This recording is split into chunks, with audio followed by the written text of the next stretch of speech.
Imagine stepping into a 1950s kitchen, beans bubbling on the back burner, bologna frying up in a well-loved skillet, stale bread soaking in milk to stretch out another meal.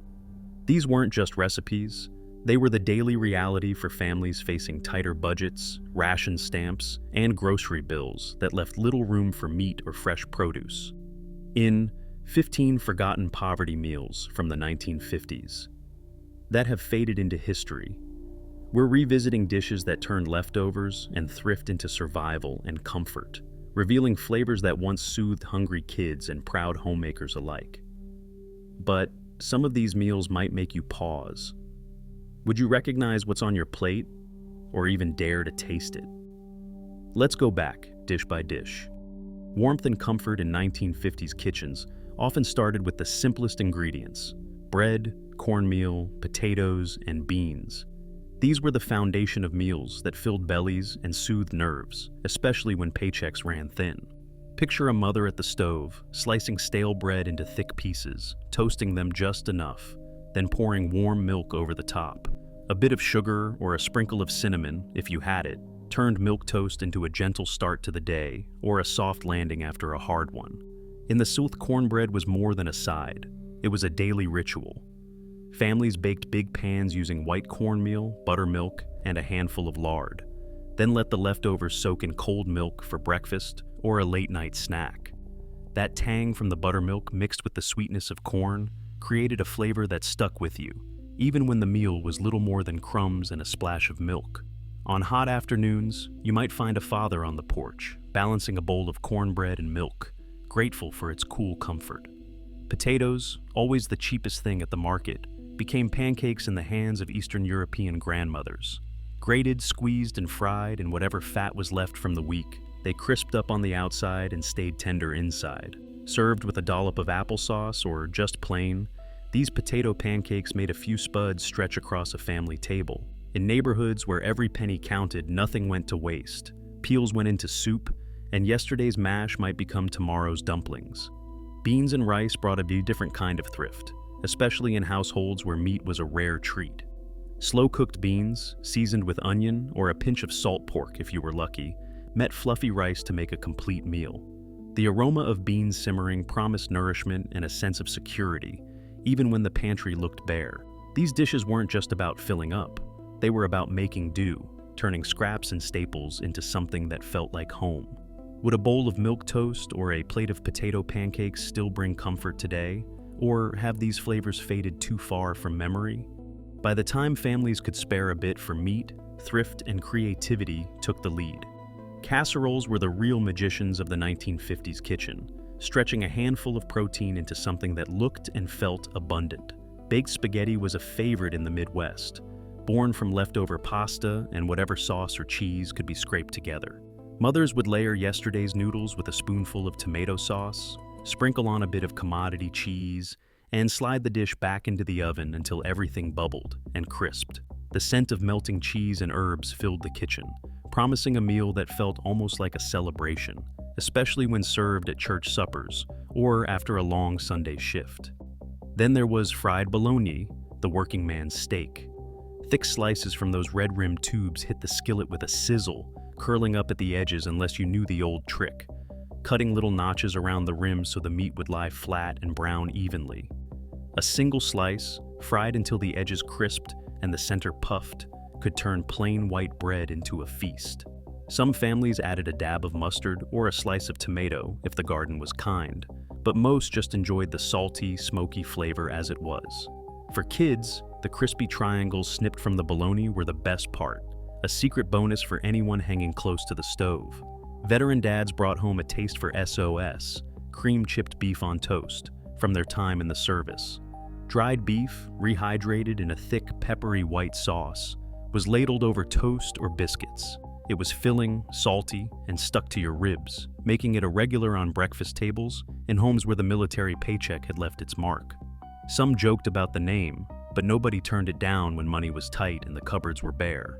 Spam and eggs rounded out the roster of protein stretchers. Hormel's famous canned meat had marched from wartime rations straight into American kitchens, thanks to savvy marketing and a price that couldn't be beat. Sliced and fried alongside eggs, real or powdered, depending on the week, Spam brought a savory punch to the morning meal.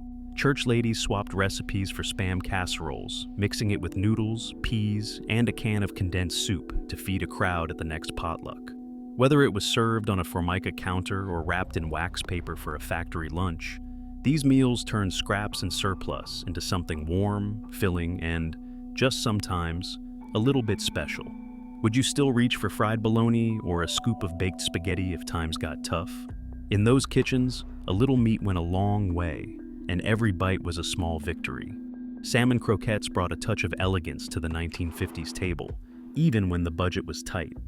Canned salmon, a pantry staple thanks to government surplus programs and affordable grocery prices, was carefully picked over at the kitchen sink, bones and skin flicked away, leaving just enough pink meat to make you feel like you were eating high on the hog. Mothers would mash the salmon with breadcrumbs, an egg if one could be spared, chopped onion, and a splash of milk.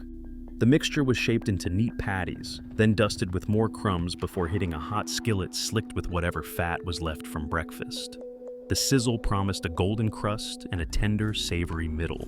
Served with a wedge of lemon or a spoonful of tartar sauce, these croquettes could dress up a Monday night or stretch a single can to feed a family of 6. For kids, the best part was always the crispy edges, the reward for waiting patiently at the stove. Right alongside croquettes, the poor man's skillet made a regular appearance in kitchens where every penny counted. This was the meal you made when you had a few potatoes, a stray onion, and maybe a couple of hot dogs or scraps of bologna left in the fridge.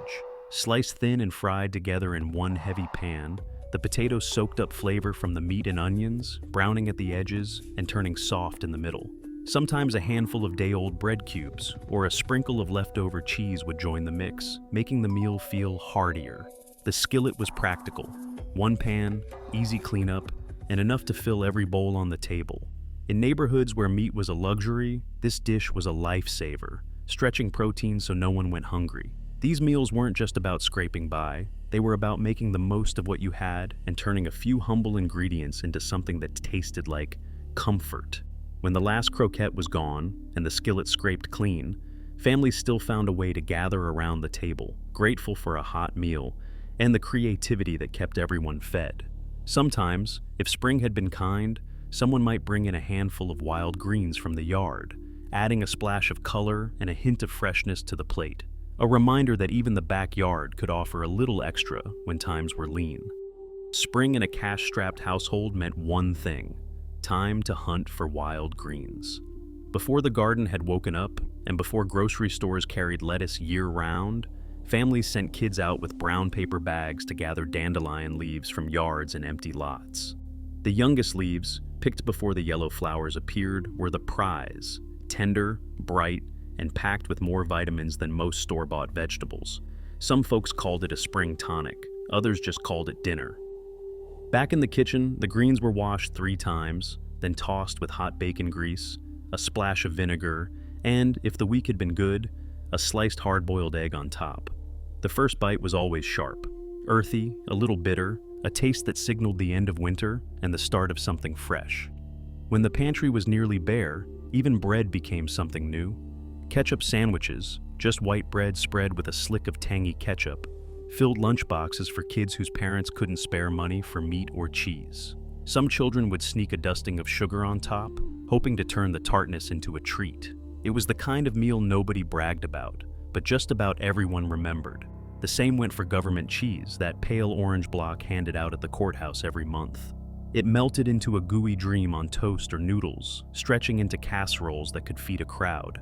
The flavor was mild, but the comfort was real, especially for families who lined up early to make sure they got their share. Dessert was never guaranteed, but ingenuity had a way of sneaking something sweet onto the table. Mock apple pie was a legend. No apples required, just Ritz crackers layered in a crust, then soaked in a syrup of sugar, water, lemon, and a dash of cream of tartar. The result fooled even the sharpest tongue, tasting uncannily like the real thing. The secret? Cream of tartar, a baker's trick that gave the crackers the tang of fresh fruit. Water pie took thrift even further. Water, sugar, flour, and a pat of butter baked in a crust until it set into a wobbly sweet custard. Both recipes came from the Depression, but stuck around in the 1950s, offering a sense of celebration even when the cupboard was nearly empty. Would you recognize the taste of a Ritz cracker pie or the silky bite of water pie if someone served it to you today? In those kitchens, every bite was a small victory, proof that hope and a little sugar could go a long way. In 1950, the average American household spent nearly 30% of its income on food, a figure documented by the Bureau of Labor Statistics. This reality shaped every meal we've seen tonight, from milquetoast born of bread conservation to water pie, a dessert that relied on ingenuity, not abundance. Archival recipes and government documents confirm families stretched every ingredient, with commodity cheese shipments reaching 35 states and post-war rationing habits lingering well into the decade. Yet, many details remain unclear, such as the full impact of regional crop failures or the undocumented recipes handed down only by word of mouth. What is certain, the meals of the 1950s were never just about filling plates. They reflected endurance, resourcefulness, and the hidden ties of family and community. Today, while most of these dishes have vanished from our tables, the lessons they carry about making do with less remain as relevant as ever.